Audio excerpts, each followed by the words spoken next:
Loïc, bonjour. Bonjour, Benoît. Jean-Philippe... Est-ce que je peux parler de Vancouver?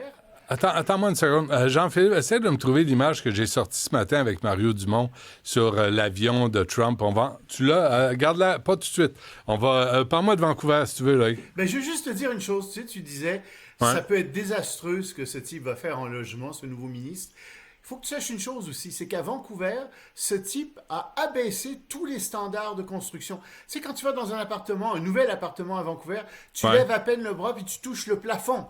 C'est plus petit. C'est pour les promoteurs immobiliers. Et attention, là, sous prétexte de construire des logements, ce qu'on risque de faire, c'est de détruire en effet des quartiers entiers et d'enrichir de manière stupéfiante tous les promoteurs immobiliers au pays. Tu sais, si on l'avait mis ce gars-là en charge de Paris, ce serait pas Paris, ce serait une ville couverte de gratte-ciel. Ouais. Même chose pour Londres. Même chose même pour Venise, je te dirais. C'est des gens qui détruisent le patrimoine pour enrichir des promoteurs immobiliers. Ce sont des gens dangereux.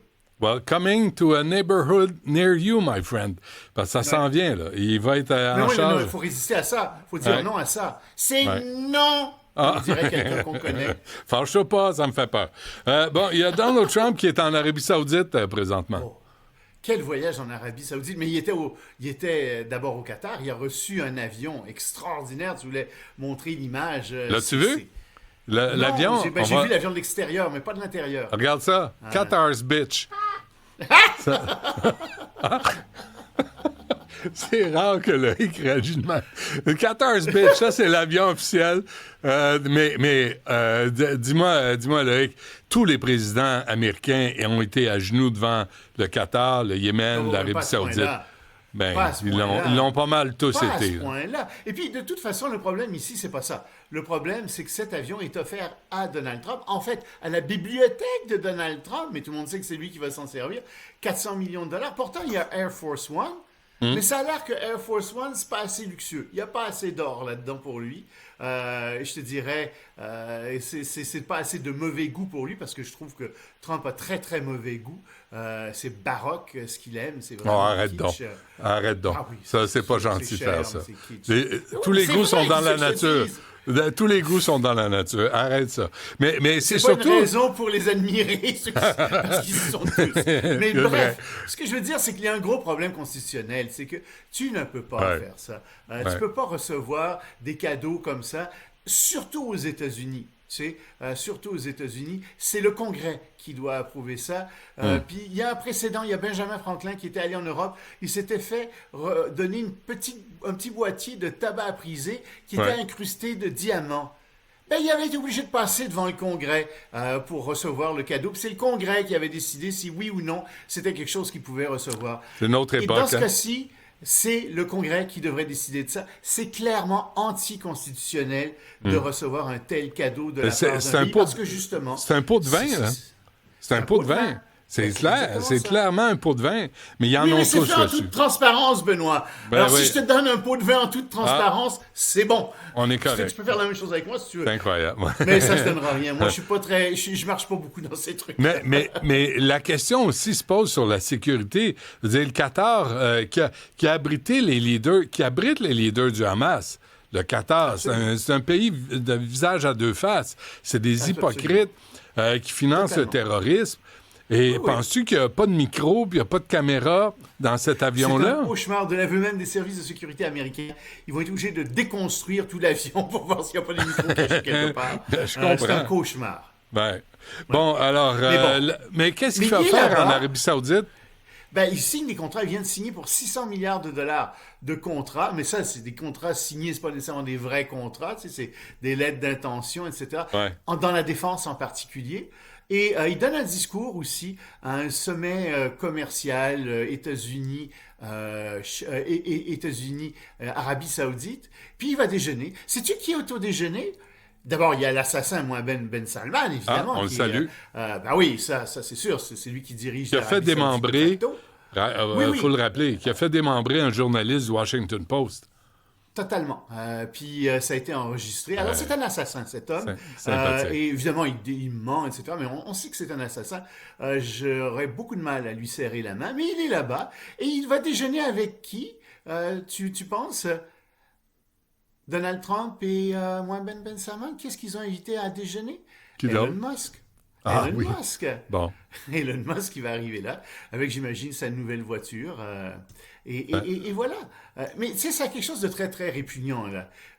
C'est pas démocratique, c'est des oligarques qui s'entendent entre eux.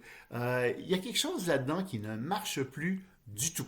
mais le Qatar a promis 10 milliards dans l'économie française à Emmanuel Macron. Le Qatar achète l'Occident parce qu'on est tous des guidounes. On est tous à Oui. plat ventre puis Non, à genoux devant pas l'argent.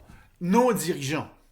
OK? Oui, Nos les pays, dirigeants, pas les nous. pays Puis je occidentaux. t'assure, Benoît, que dans la population, ça passe de plus en plus mal, ce genre de Oui, choses. je suis Puis d'accord. je pense que nous deux, on n'est pas du tout heureux d'entendre ça. Puis je te parie que 99,9% de nos auditeurs sont pas heureux du tout d'entendre ça. Puis ça doit être dénoncé, et sévèrement comme tel. Mais le quand Qatar ça achète de a la lieu. publicité partout. Le Qatar achète les médias, achète les politiciens, achète tout. Les équipes sportives, Ben oui, etc. ben oui, ben oui. Les équipes sportives. À travers le monde, là, ici au Québec, Ah ouais. c'est pas l'Impact n'était pas commandité Ben, regarde le par Canadien de Qatar Montréal avec la Airways. Russie. Ben oui. Regarde le Canadien de Montréal avec la Russie. Mais tu sais, c'est vraiment méprisable. Puis moi, j'y vais plus au Canadien de Montréal, je vais t'avouer. Je les trouve en dessous de tout. Puis ils m'écœurent profondément. Puis il y en a d'autres qui m'écœurent profondément comme ça. Ben arrête, j'ai pas. David Savard qui s'en vient, là. Arrange-toi pas qu'il me raccroche tu lui au nez. diras. Ah ouais, je vais... Ah. Non. Mais non, je pense pas que la politique du Canadien de Montréal touche les joueurs comme tels. Je pense que ça se décide en haut. Si j'ai Jeff Milson, je vais lui faire le message. Je te le garantis, Oui, je te le promets. je pense pas que c'est en dessous, en effet, que ça se décide. Ouais. Bon, Monsieur Netanyahou, qui... Mais ils peuvent faire le message au prix où ils sont payés. Ah, arrête donc. Netanyahou qui avertit que l'armée israélienne va attaquer Gaza. Oui. Parce que figure-toi qu'en Arabie Saoudite, il semble qu'il y ait des pressions extrêmement fortes, des discussions très très sérieuses pour que Donald Trump reconnaisse un État palestinien. Or, c'est dans l'air depuis des années, là, mais en ce moment, là, ça pourrait être imminent. Alors, Netanyahou a dit, bon, c'est très bien. Nous, on lance maintenant une grande attaque, une grande offensive avec le maximum de nos forces contre Gaza. Et donc, on s'attend à ce que 50% de la population gazaoui s'en aille. Il y a juste un petit problème, ajoute Netanyahou, on n'a pas encore trouvé le pays où il pourrait aller. Ben attends, là, ça s'appelle du nettoyage ethnique, ça? Puis tu t'en vantes? Ben oui, c'est sûr que s'il n'y a plus de Gaza, s'il n'y a plus de Cisjordanie, ben il n'y a plus de problème d'État palestinien comme tel, puis parce qu'il n'y a plus rien à reconnaître. Mais c'est vers ça que Israël s'en va en ce moment, dans les prochains jours. Ça vient de sortir. Ouais, le Hamas s'aide pas, hein? Il libère pas les otages Non, je suis encore. contre le Hamas. Mais tu vas pas faire une punition collective comme ça Ah non. pour l'ensemble de la population. Voyons donc. Non. Et c'est ce Non. qu'ils font. Et ils sont affamés, ces pauvres Gazaouis. Puis on l'a dit souvent, Benoît, les Gazaouis sont dans la rue, puis à leur risque et péril, ils manifestent contre le Hamas en plus. Mais Ils il faut n'aiment pas le dire, Hamas. mais je comprends pas, l'Égypte, la Jordanie ferment la frontière aux Gazaouis. Parce qu'ils veulent pas avoir non plus des fondamentalistes religieux chez eux. Donc, Mais je t'ai dit, de toute façon, les Palestiniens ont perdu cette guerre. Ouais. Et c'est ça le fond du problème. Puis il n'y a Ok. plus personne qui veut bouger pour eux. Ils n'ont plus d'alliés. C'est d'une tristesse infinie. Infinie. bon, la Turquie, en Turquie, Zelensky veut rencontrer Poutine. Ah, Oui. à un moment donné, À je sais Istanbul. pas. Ouais. Attends, mais écoute, Zelensky dit, attends, puisque vous êtes dans les parages, hein, c'est demain, venez donc faire un tour à Istanbul. Comme ça, on pourra rencontrer ensemble Vladimir Poutine. Ouais. Ouais. Mais Vladimir Poutine ne semble pas du tout vouloir aller négocier avec Zelensky. Il veut absolument pas le rencontrer.